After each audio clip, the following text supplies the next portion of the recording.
Kelanchal times, हर खबर पर हमारी नजर। नमस्कार, आप देख रहे हैं केलांचल टाइम्स और मैं हूं आपके साथ सपना ठाकुर। रुक करते हैं आज की बड़ी खबरों। दिल्ली में 9 और 10 तारीख को G20 सम्मेलन की बैठक है, जहां पे सम्मेलन में कई देशों के राष्ट्रपति, प्रधानमंत्री, बड़े बड़े नेता इस सम्मेलन में शामिल होने आ रहे हैं। तो इसी बीच प्रधानमंत्री नरेंद्र मोदी ने एक इंटरव्यू में क्या कुछ कहा है, इसे लेकर देखते हैं इस रिपोर्ट में। एक खास इंटरव्यू में शासन के विभिन्न क्षेत्रों के बारे में बात की है। पीएम मोदी ने इस दौरान वर्ष 2047 तक भारत के तीसरी सबसे बड़ी अर्थव्यवस्था बनने से लेकर कश्मीर और अरुणाचल प्रदेश में G20 बैठक आयोजित करने पर चीन की आपत्ति जैसे कई विषयों पर अपनी बात रखी। इस समय तक दुनिया पहले से ही भारत के मानव केंद्रित विकास मॉडल पर ध्यान दे रही थी, चाहे वो आर्थिक विकास हो, तकनीकी प्रगति हो, संस्थागत वितरण हो या सामाजिक बुनियादी ढांचा हो। इन सभी को अंतिम छोर तक ले जाया जा रहा था ताकि ये सुनिश्चित हो सके कि कोई भी पीछे ना छूटे। भारत द्वारा उठाए जा रहे इन बड़े कदमों के बारे में अधिक जागरूकता थी। ये स्वीकार किया गया कि जिस देश को सिर्फ एक बड़े बाजार के रूप में देखा जाता था, वो वैश्विक चुनौतियों के समाधान का एक हिस्सा बन गया है। भारत के अनुभव को देखते हुए ये माना गया कि संकट के दौरान भी मानव केंद्रित दृष्टिकोण काम करता है।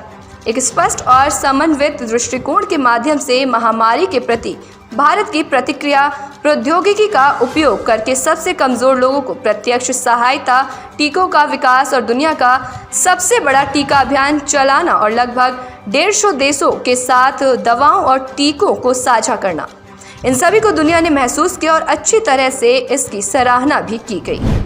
मायावती के फैसले से विपक्षी गठबंधन इंडिया की अब मुश्किलें बढ़ गई है, जिसके बाद मायावती का ये जो फैसला है, इससे लगता है कि बीजेपी को फायदा मिल सकता है। उत्तर प्रदेश की घोसी विधानसभा सीट पर मंगलवार को मतदान होना है, तो वहीं उपचुनाव से दूर बसपा के फैसले ने राजनीतिक हलचल एकाएक बढ़ा दी है।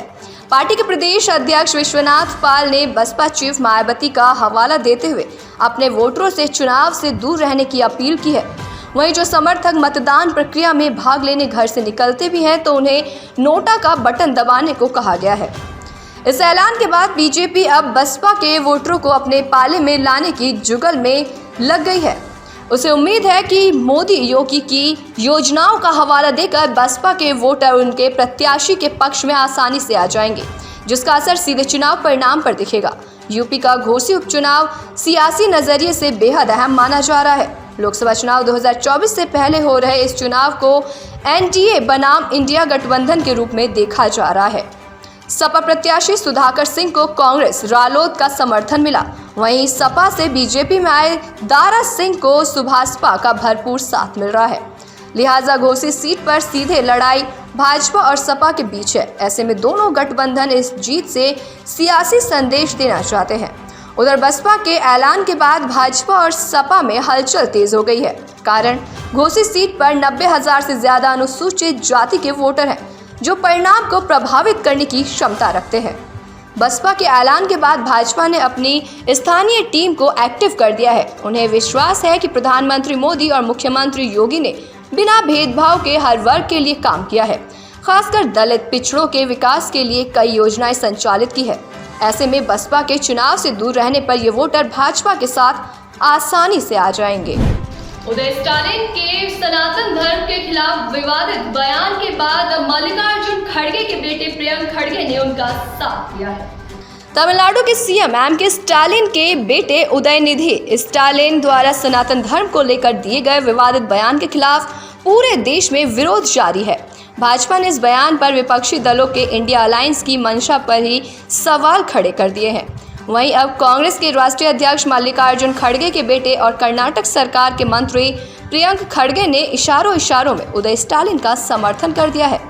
जब कर्नाटक सरकार में मंत्री प्रियंक खड़गे से उदय स्टालिन द्वारा सनातन पर दिए विवादित बयान को लेकर सवाल किया गया, तो उन्होंने कहा, कोई भी धर्म जो समानता को बढ़ावा नहीं देता या आपके इंसान होने की गरिमा सुनिश्चित नहीं करता, वो धर्म नहीं है।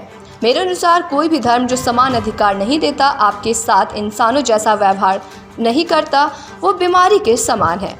उदयनिधि स्टालिन ने सनातन धर्म की तुलना मलेरिया, डेंगू और कोरोना वायरस से करते हुए इसे खत्म करने की बात कही थी।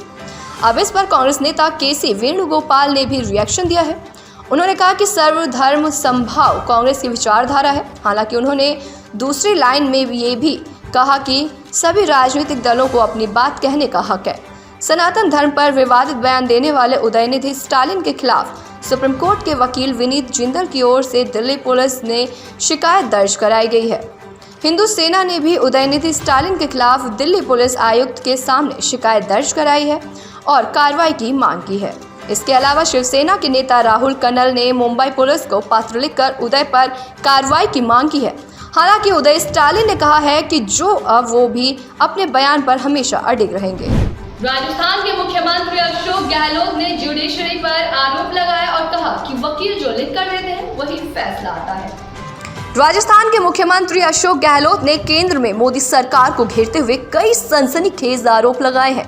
गहलोत ने कहा कि जुडिशरी में ये भी करप्शन घुस चुका है। न्यायपालिका में इस कदर करप्शन है कि फैसला क्या आना है वो पहले ही तय हो जाता है।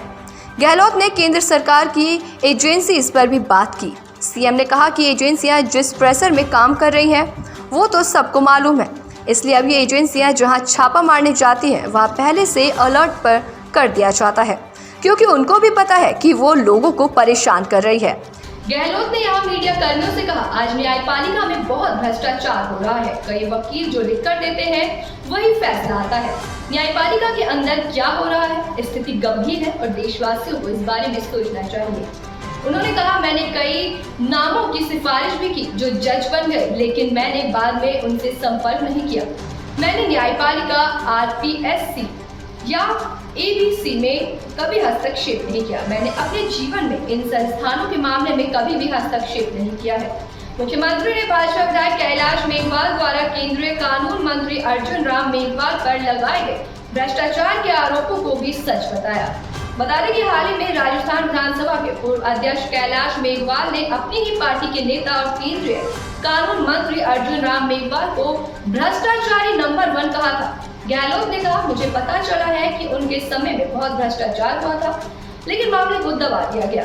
इन लोगों ने हाई कोर्ट से स्टे लिया है। उन्होंने कहा, आरएसएस अपने चरित्र और चेहरे के बारे में बात करता था। लोग सोचते थे कि आरएसएस एक अलग तरह का संगठन है, लेकिन आज उसका चरित्र और चेहरा सबके सामने है। मध्य प्रदेश में सूखे का आसार नजर आ रहा है, जिसके बाद अब सूखे के आसार की वजह से वहां के जो शिवराज सिंह चौहान मुख्यमंत्री हैं, महाकाल के शरण में पहुंचे हैं। मध्य प्रदेश में बीते माह अगस्त में बारिश के दौर पर लगे ब्रेक के कारण सूखे के हालात बनने लगे हैं। खेती किसानी प्रभावित हो रही है, तो आने वाले समय में संकट की आहट भी सुनाई देने लगी है।